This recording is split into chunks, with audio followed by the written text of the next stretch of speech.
Welcome back to my series on how to make panel discussions more interactive.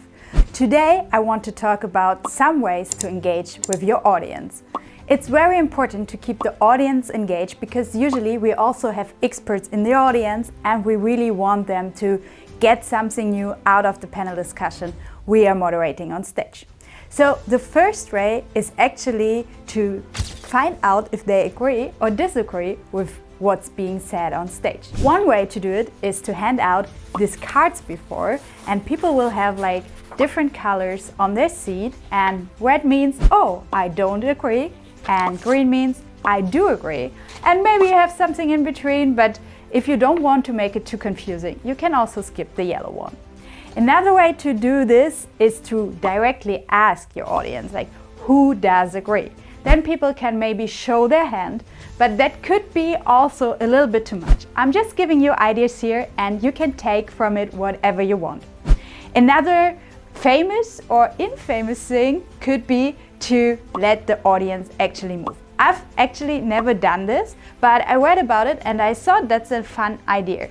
So instead of giving them cards or showing hands if they agree or disagree with statements on the stage, they can actually literally move within the room. So you will have one section for agreement and disagreement. That could be a little bit of a chaos, but it could be also fun, especially when we're talking about youth engagements and some formats that require like a little bit more of interaction. That could be a very good way to go about it. The third thing I want to talk about is what's sometimes referred to as fishbowl discussions.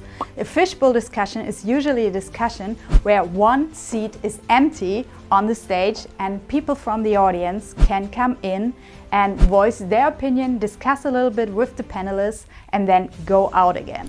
So what you can also do is more like a hot chair. So you put an empty chair on the stage and then people can walk up and also ask questions. I've done this 1 or 2 times and I have to say it was very interesting. It got a very heated discussion we were having, but that's also a way to engage with the audience and let the audience participate in the moment.